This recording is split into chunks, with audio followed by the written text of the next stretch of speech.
Voyage to go, history.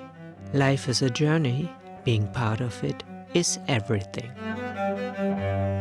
Hello, my name is Jessica. Welcome to episode 24 of my historical travel podcast, Voyage to go, history, where I take you on the most adventurous journeys from the past that continue to shape our view of the world today. In this true story, 17-year-old German Georg Forster travels around the world with his father, a naturalist in the 18th century, aboard the sailing ship under the command of James Cook. Georg's travel narrative is written in the language of the 18th century. To make it more understandable, I have largely translated it into modern language. His knowledge is that of the late 18th century, so I will place some of his statements in context and provide additional information.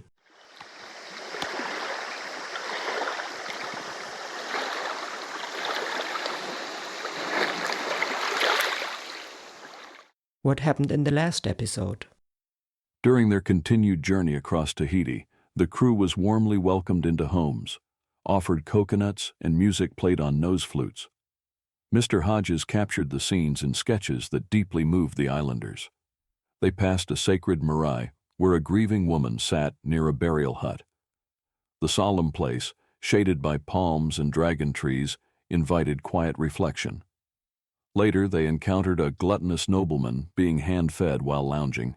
This shattered their earlier impression of equality on the island and reminded them of European-style privilege. But the day ended with true hospitality. A young man took them to his parents' home, where a simple but thoughtful meal awaited. Back on the ship, they were reunited with O-Wahau, who recalled past encounters and spoke of a recent Spanish visit. He also explained the death of former Chief Tutaha and the rise of young King Aheatua. The next morning, the crew met Aheatua in person. Though just 17, he ruled with formality and caution. When the conversation turned to religion, a chief named Itai asked if they believed in a god. Their answer sparked a surprising exchange about faith, just as Aheatua curiously examined a ticking watch.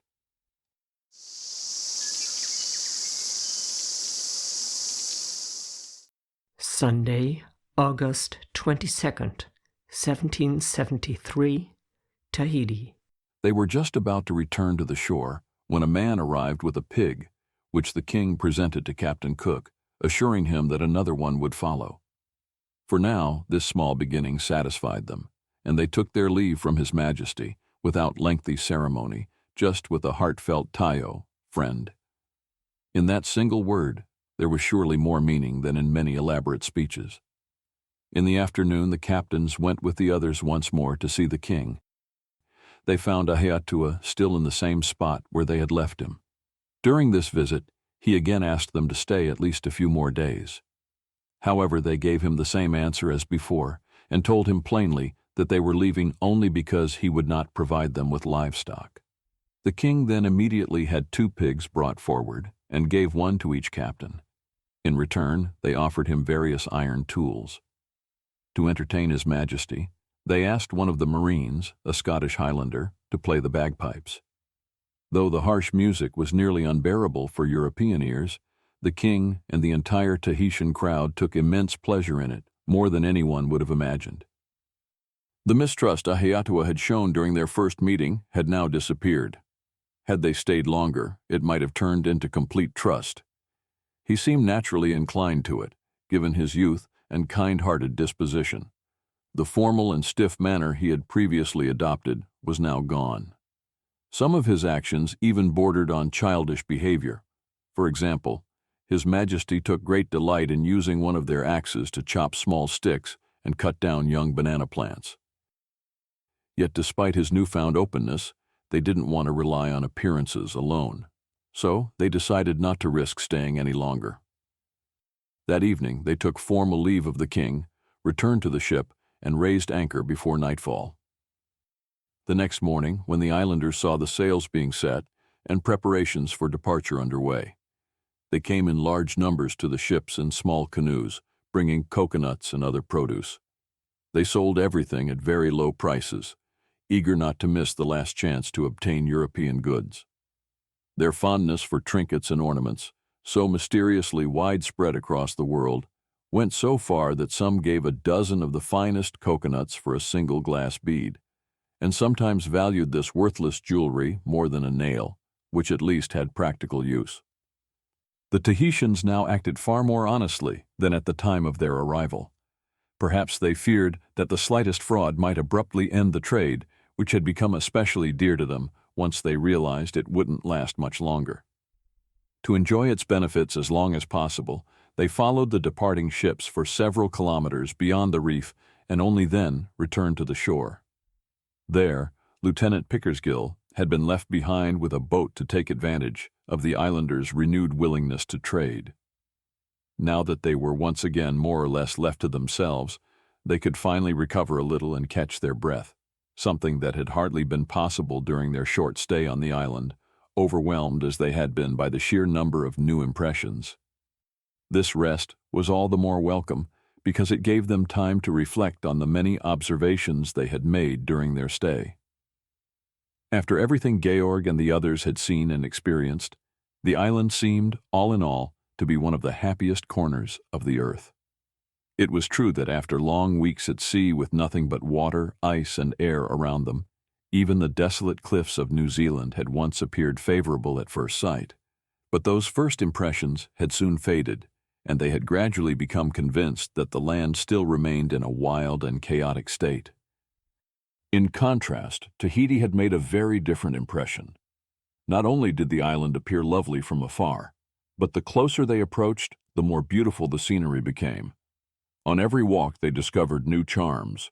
The longer they stayed, the more their first impressions were confirmed, even though they were worse off here in terms of fresh supplies than in New Zealand, where there had been an abundance of fish and birds, while here they had to rely on salted provisions. The season, corresponding to February, had also naturally brought a scarcity of tree fruits. Though winter here didn't mean cold weather, as it did in regions far from the tropics, it was still the time of year when plants gathered strength for the next harvest. Some trees had lost their leaves entirely, some plants had withered down to the roots, and the rest looked dry and lifeless. Rain would not return until the sun moved back into the southern hemisphere. Under these conditions, the leaves and grass across the lowlands had all taken on a deep brown color.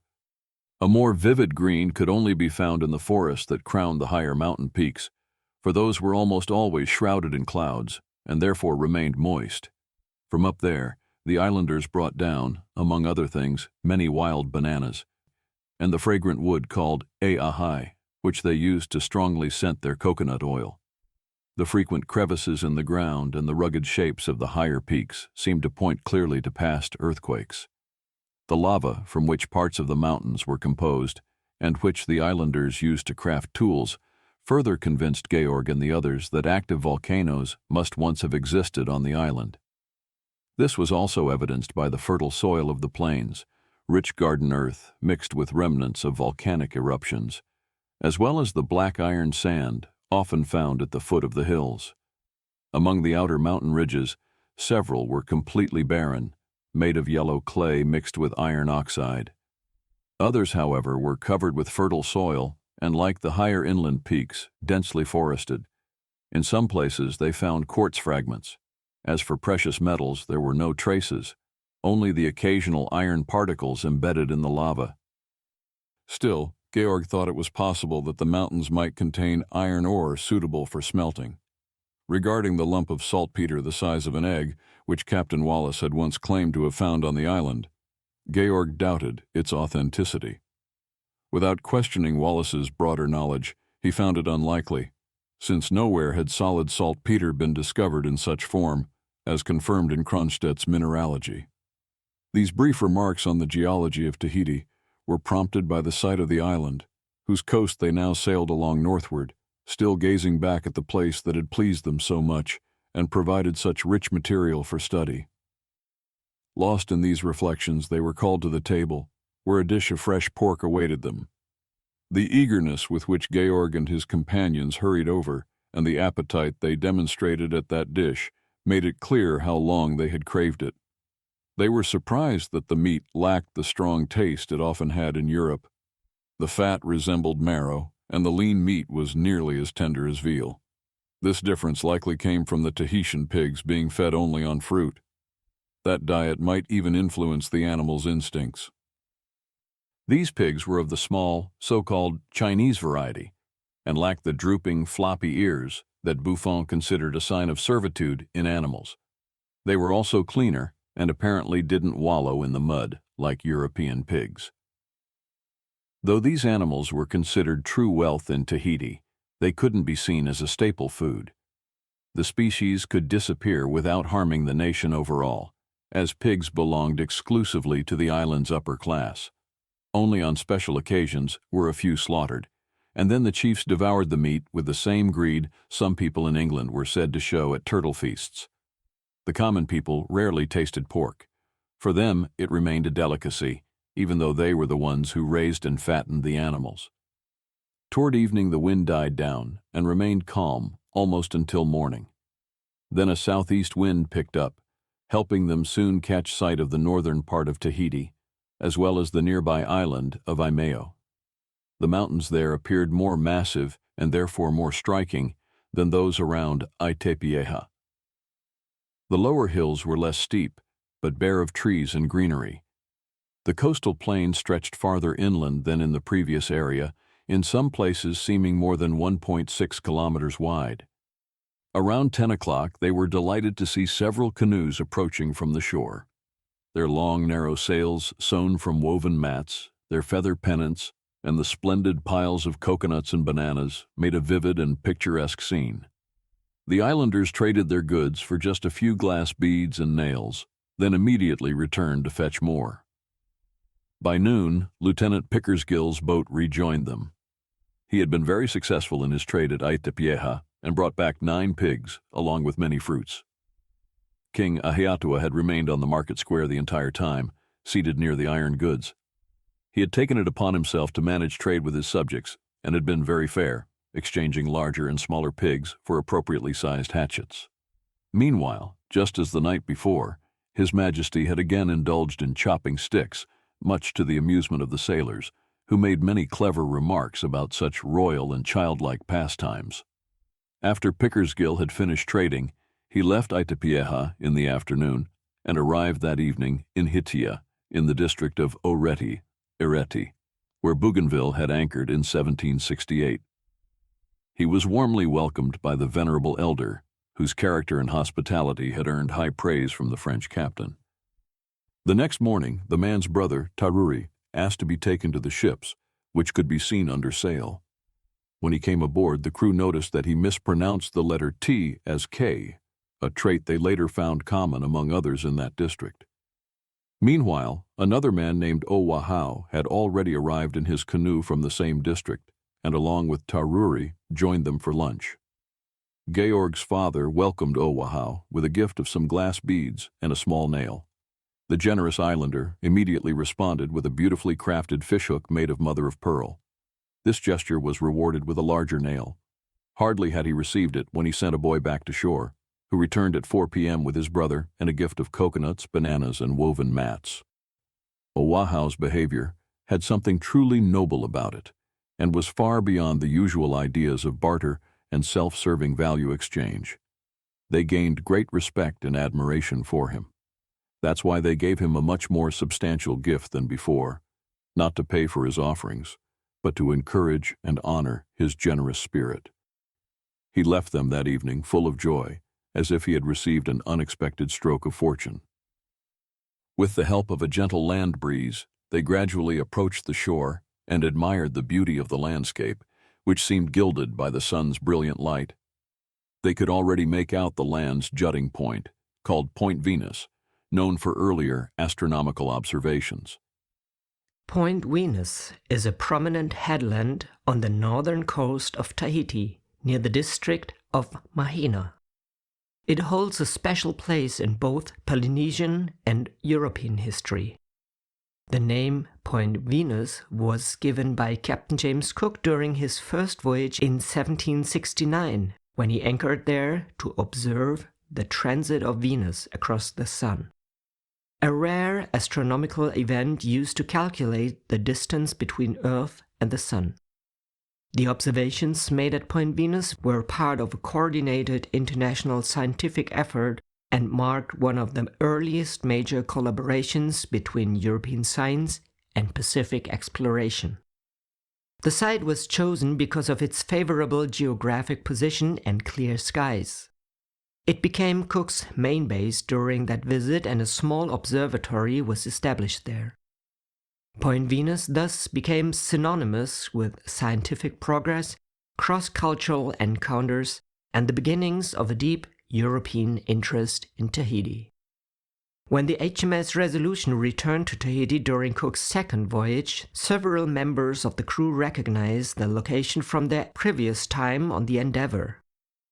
For them, Point Venus was not only a navigational landmark, but also filled with memories of friendly exchanges, the beauty of the island, and a moment when science and discovery brought very different worlds together. Its name and legacy lived on as a symbol of peaceful contact and intellectual ambition in the heart of the Pacific. It was easy for those who had been there before to convince the others that this was the most beautiful part of the island.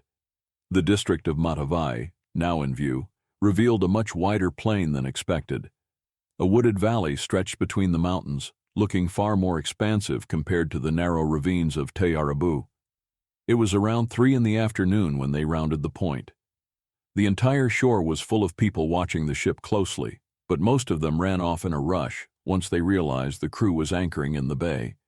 They fled along the beach, across One Tree Hill, and toward Opar, the district to the west, as if escaping. Among the crowd, they noticed only one man fully dressed in the local style. According to their friend O-Wahau, this was said to be O2, the king of Otaheite Nui, or Great Tahiti.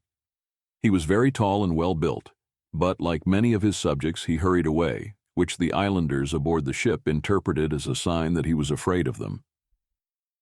Although the sun was nearly setting when they dropped anchor, the decks were quickly filled with islanders of various ages and ranks.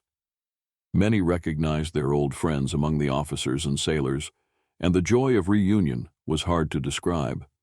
Among them was the venerable O-Wahau, whose peaceful nature and acts of friendship had been praised during Captain Cook's first voyage, especially in connection with a serious incident when a Marine had shot an islander. As soon as O-Wahau saw Mr. Pickersgill, he recognized him at once, called him by his Tahitian name, Petrodero, and counted on his fingers that this was now the 3rd time he had come to the island. Indeed, Mr. Pickersgill had previously arrived here with both Captain Wallace and during Cook's first voyage. A high-ranking man named Maritime also came aboard with his wife, Tadua Erarari, a charming young woman. They both received many gifts, which they perhaps didn't entirely deserve, as it seemed they had come solely out of self-interest. Marita's father-in-law, a large and heavy man, was also part of their party and boldly begged something from everyone he encountered. As a sign of friendship, the islanders exchanged names with the visitors. Each chose someone they especially liked and took that person's name. This custom hadn't been observed at their previous anchorage, where the people had been more reserved and mistrustful. By 7 p.m., most of the visitors had left the ship, promising to return the next morning, a promise the crew had little reason to doubt after the warm welcome. The moon shone brightly throughout the night. Not a single cloud was in sight. The smooth surface of the sea glittered like silver, and the landscape ahead looked so enchanting that it was hard to believe it was more than the artistic creation of a vivid, joyful imagination. Gentle silence surrounded them. Only now and then they heard an islander talking. Some had stayed on board to spend the beautiful evening with their old friends. They had seated themselves along the sides of the ship, talking about all sorts of things and using gestures when words failed. The crew listened and found that part of the conversation was about how their people had fared since the last departure, and part about the sad fate of Tutaha and his allies. Gibson, a Marine who had been so taken with the island during Cook's earlier voyage that he once tried to remain there, took the most active part in the conversation. He knew more of the local language than anyone else and was therefore highly respected by the islanders. The people here showed even more trust and openness than those in Aheatua, which made the crew admire them even more. It proved that they had nobly forgotten past offenses, and that their good and unspoiled hearts were incapable of resentment or bitterness. For a sensitive soul, it was a comforting thought that love for fellow humans is natural, and that mistrust, cruelty, and revenge are only results of gradually corrupted morals. Indeed, there are few examples to the contrary. Rarely have people who had not sunk into full barbarism acted against the peaceful instincts of humankind. What Columbus, Cortez, and Pizarro experienced in America, and what Mendana, Quiros, Schouten, Tasman, and Wallace learned in the South Seas, fully supports this view. Even the attack that the Tahitians once dared against the Dolphin does not contradict this. Georg believed it was highly likely that the crew, whether they realized it or not, must have given cause through some offense. But even if that weren't the case, self-preservation was the first law of nature, and the islanders had every reason to see the crew as uninvited guests and as the aggressors. What mattered even more, they had legitimate concerns for their freedom. Once they felt the painful effects of European dominance and were told that the ship only sought some supplies and would stay just a short time. Once they saw for themselves that the foreigners were not entirely inhuman or unjust, and that the British were, at least, no more savage than themselves, they were immediately ready to welcome the strangers with open arms, to forget the misunderstanding, and to share the natural wealth of the island generously. Captain Cook had already observed during his previous stay on this island that if one wished to obtain a sufficient supply of provisions in Matavai Bay without using force and repeating the bloody incidents of the past, it was absolutely necessary to gain the goodwill of the king. To take the first step in this matter the same day, he immediately made preparations to go to Opar, where King O-2 was said to be staying. However, he waited to depart until Maritime and his wife arrived on board as promised. They brought some pieces of their finest cloth in return for the gifts received the day before, and felt quite proud to be allowed into the great cabin, while the rest of their people had to remain outside. As soon as Captain Furneaux of the Adventure also arrived, Captain Cook, along with him, Dr. Sparman, Georg's father, and Georg entered the pinnace. Maritime and his wife came along without ceremony and immediately took the best seats at the stern. A large number of other islanders followed their example until the boat was so full that the sailors could no longer row. Most of these uninvited guests had to disembark again, much to their displeasure, as everyone seemed to consider it an honor and a pleasure to sit in the boat. The elegant appearance of the vessel likely contributed to this, since it had just been freshly painted and was equipped with a green canopy that provided pleasant shade. They now rowed across the bay and approached the shore near a headland where, rising from dense underbrush, a stone marae came into view, just like the ones they had already seen at Aheatua. Captain Cook recognized this burial and gathering site and referred to it as Tutaha's Marae. But when he said this, Maritime interrupted him to explain that it no longer belonged to Tutaha after his death and was now called O-2's Marae, a powerful lesson for rulers and kings, reminding them of their mortality and teaching that not even the resting place of their body remains theirs after death. As they passed by, Maritime and his wife bared their shoulders, an honor that all the islanders, regardless of status, paid to the Marae. This gesture clearly indicated how sacred they considered these places.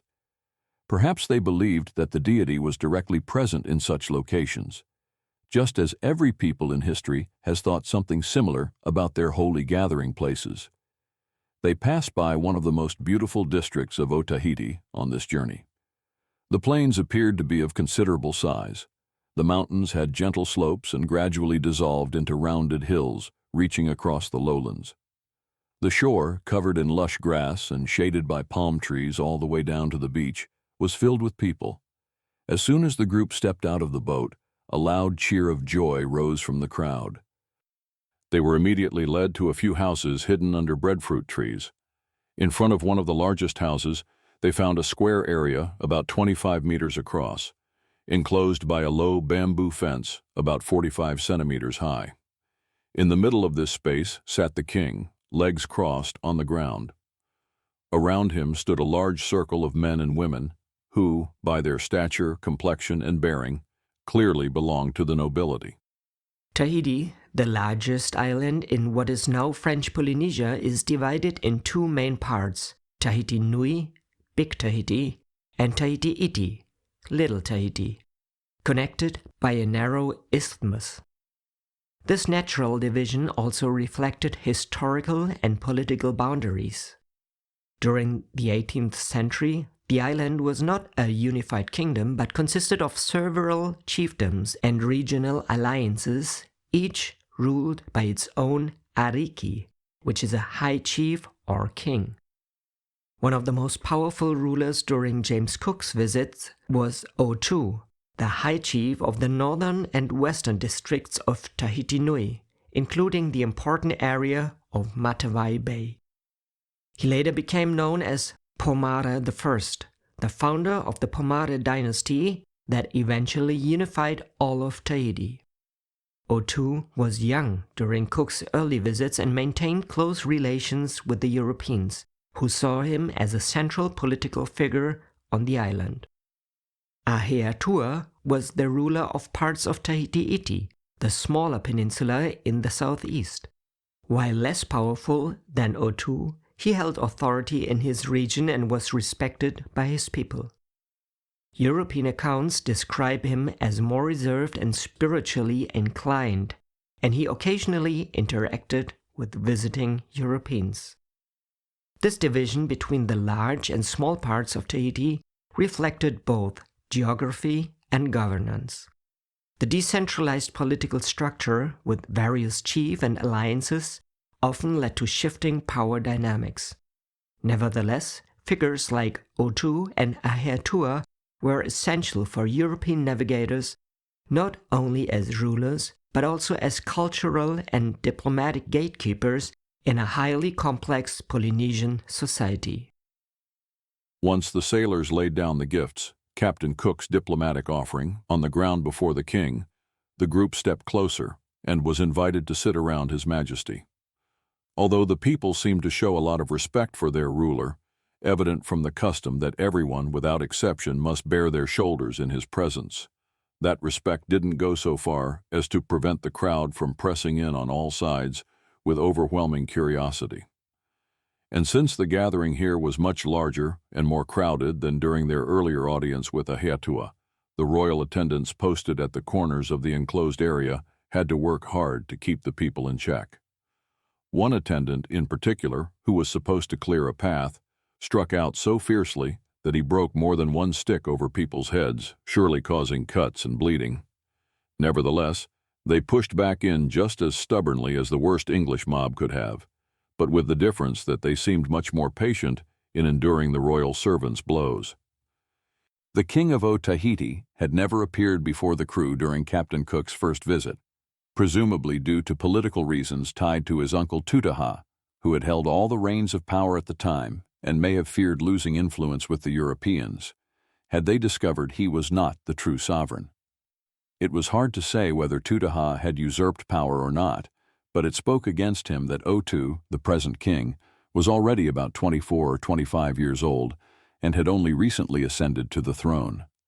Not only in rank but also in stature, he was the tallest man on the island, standing a full 191 centimeters, 6 feet 3 inches.